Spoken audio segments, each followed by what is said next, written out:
কোনোভাবেই কমানো যাচ্ছে না বাংলাদেশ নিয়ে প্রতিবেশী এই দেশের মাথা ব্যথা। দেশটির কিছু প্রভাবশালী রাজনৈতিক ব্যক্তিত্ব ও গণমাধ্যম বাংলাদেশের নতুন সরকারের বিভিন্ন কার্যক্রমকে নানাভাবে প্রশ্নবিদ্ধ করার চেষ্টায় আছে। বৈষম্য বিরোধী ছাত্র আন্দোলনের নামে যে আন্দোলন শুরু হয়েছিল, সেই আন্দোলন আসলে সাধারণ ছাত্রছাত্রীর ছিল না। একটি ষড়যন্ত্রের অংশ হিসাবে বাংলাদেশের সেনাবাহিনীর একটি অংশের সহযোগিতায় দেশরত্ন শেখ হাসিনাকে দেশ ছাড়তে বাধ্য করা হয়েছে। প্রিয় দর্শক, স্বৈরাচারী জালেম সরকার শেখ হাসিনা দেশ থেকে পালিয়ে গেলেও গভীর ষড়যন্ত্র করছে একের পর এক দিল্লিতে বসে বসে। প্রিয় দর্শক, এবার দিল্লিতে বসে গোপালগঞ্জের নেতাদের উদ্দেশ্য করে একটি ভিডিও কল বার্তা তার ভাইরাল হয়েছে, যেখানে আসলে দেখা গিয়েছে বাংলাদেশ নিয়ে সে কিভাবে গভীর ষড়যন্ত্রের নীল নকশা তৈরি করছে। মুহূর্তের মধ্যে তার সেই ভিডিও কলটি ভাইরাল হয়ে পড়েছে। আমরা আজকের এই ভিডিওতে তার সেই ভিডিও কলটি আপনাদেরকে দেখাবো এবং সে কিভাবে ষড়যন্ত্র করছে সবকিছু আপনাদেরকে শোনাবো। সেই সাথে প্রিয় দর্শক, আওয়ামী লীগের বিভিন্ন নেতাকর্মীরা, আওয়ামী লীগের দোসররা আবারও ইঁদুর গর্ত থেকে আস্তে আস্তে বের হয়ে তারা মাথা ছাড়া দিয়ে উঠছে। এবার আওয়ামী লীগের এক চামচার কিছু কথা শুনে সত্যি আমার পায়ের রক্ত মাথায় উঠে গিয়েছে। আমি মনে করি তার সেই কথাগুলো শুনলে সত্যি আপনি নিজেকে কিছুতেই স্থির রাখতে পারবেন না। প্রিয় দর্শক, তার সেই কথাগুলো তুলে ধরবো। চলুন আমরা সর্বপ্রথম শেখ হাসিনার সেই ভিডিও কলটি এবং সে কি ষড়যন্ত্র করছে তার পূর্বে এই আওয়ামী লীগের চামচা কি বলে, চলুন আমরা তার মুখে অতি সংক্ষেপে একটু শুনে আসি। সংগ্রামী বন্ধুগণ, আপনারা লক্ষ্য করেছেন বৈষম্য বিরোধী ছাত্র আন্দোলনের নামে যে আন্দোলন শুরু হয়েছিল, সেই আন্দোলন আসলে সাধারণ ছাত্রছাত্রীর ছিল না। একটি ষড়যন্ত্রের অংশ হিসাবে বাংলাদেশের সেনাবাহিনীর একটি অংশের সহযোগিতায় দেশরত্ন শেখ হাসিনাকে দেশ ছাড়তে বাধ্য করা হয়েছে।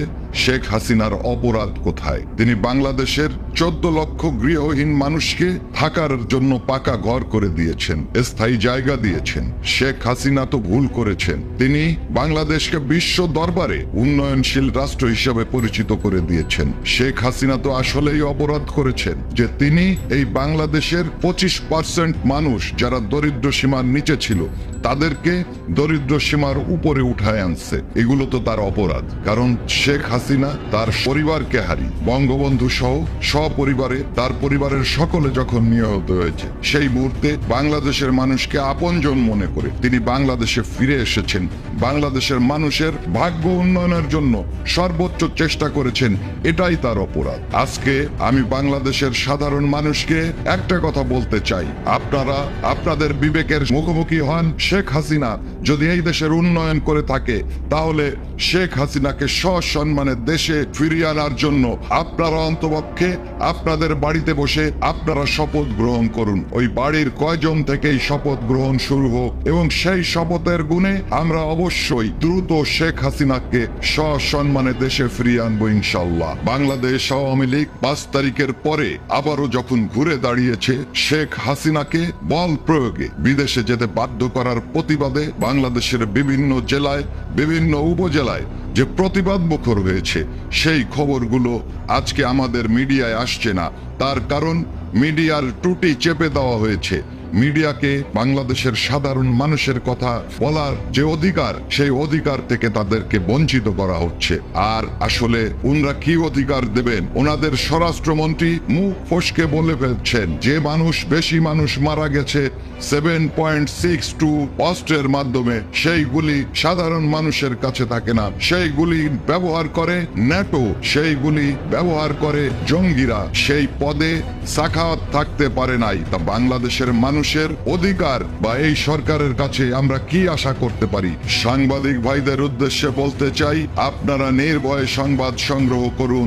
আমরা জানি আপনারা জীবনের মায়া ত্যাগ করে গুরুত্বপূর্ণ সংবাদ সংগ্রহ করেন। আজকে যে সংবাদ আপনার মিডিয়া দিতে পারছে না, আগামী দিনে সেই সংবাদটা আমরা মিডিয়াতে দেব।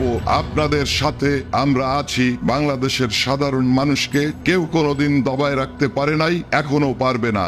জয় বাংলা, জয় বঙ্গবন্ধু। প্রিয় দর্শক, আওয়ামী লীগের এই সমস্ত চামচা যতই বক বক করুক না কেন, বাংলার জনগণ যে তাদেরকে আর খায় না সেটা কিন্তু তারাও ঠিকই বুঝতে পেরেছে। প্রিয় দর্শক, এবার আমরা দেখব শেখ হাসিনা দিল্লিতে বসে কিভাবে বাংলাদেশ নিয়ে ষড়যন্ত্র করছে এবং একটি ভিডিও কল, গোপালগঞ্জের নেতাদের উদ্দেশ্য করে একটি ভিডিও কল বার্তায় সে কি বলেছে। চলুন আমরা অতি সঙ্গে বেশি ভিডিও ফুটেজটি একটু দেখে আসি।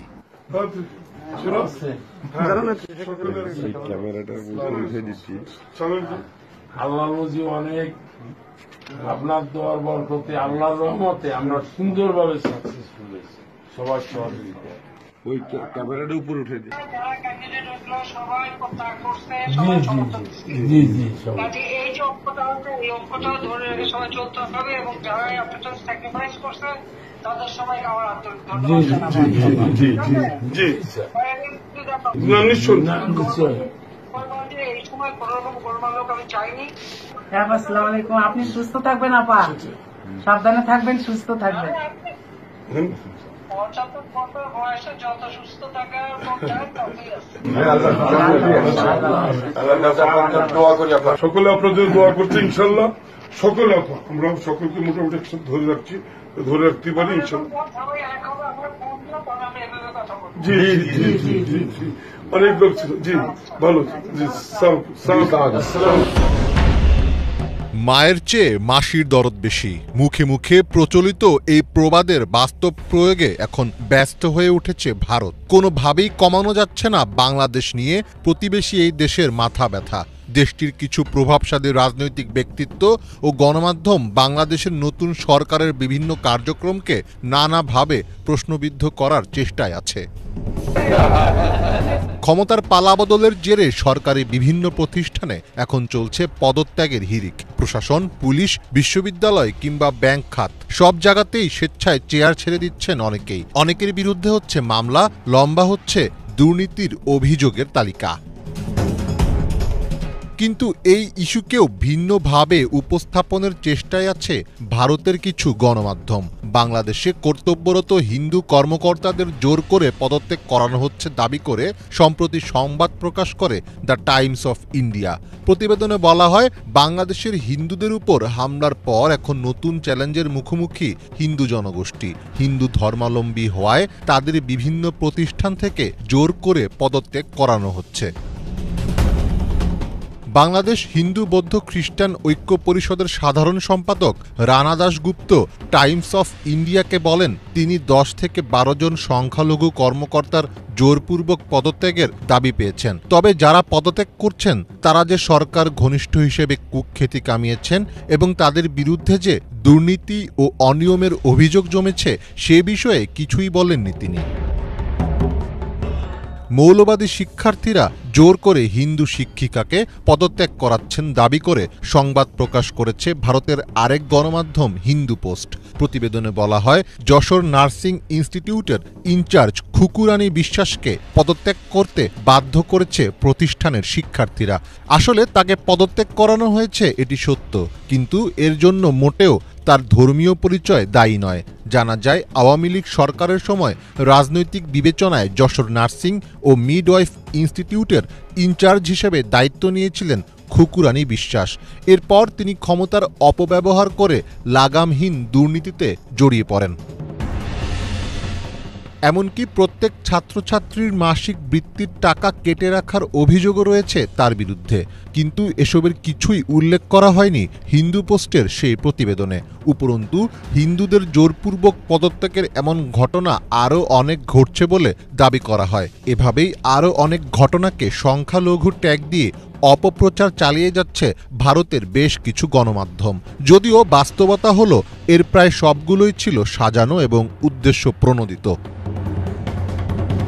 ভারতীয় গণমাধ্যমগুলোর এমন নৈতিকতা বিবর্জিত সংবাদ প্রকাশকে সমালোচনা করেছে ব্রিটিশ সংবাদ মাধ্যম বিবিসি।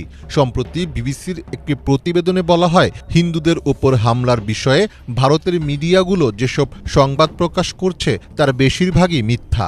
প্রতিবেদনটিতে আলাদাভাবে বেশ কয়েকটি গুজবকে খোলাসা করা হয়। কিন্তু এরপরও থামেনি বাংলাদেশ নিয়ে ভারতীয় গণমাধ্যমগুলোর অপপ্রচারের প্রয়াস, যা প্রশ্ন জাগাচ্ছে, আসলেই কি এসব সংবাদ নাকি সংবাদের আড়ালে এজেন্ডা বাস্তবায়নের অপপ্রয়াস।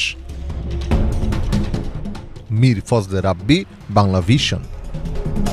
দর্শক, যারা এই মুহূর্তে আমার ভিডিও দেখছেন, আপনাদের কাছে আমি একটি বিষয় জানতে চাই। অবশ্যই কমেন্ট বক্সে আমাকে একটু জানাবেন যে শেখ হাসিনা এবং আওয়ামী লীগ কি আবারও বাংলাদেশে ঘুরে দাঁড়াতে পারবে কিনা। অবশ্যই কমেন্ট করে একটু আমাদেরকে জানাবেন। প্রিয় দর্শক, সকালে ভালো থাকবেন, সুস্থ থাকবেন।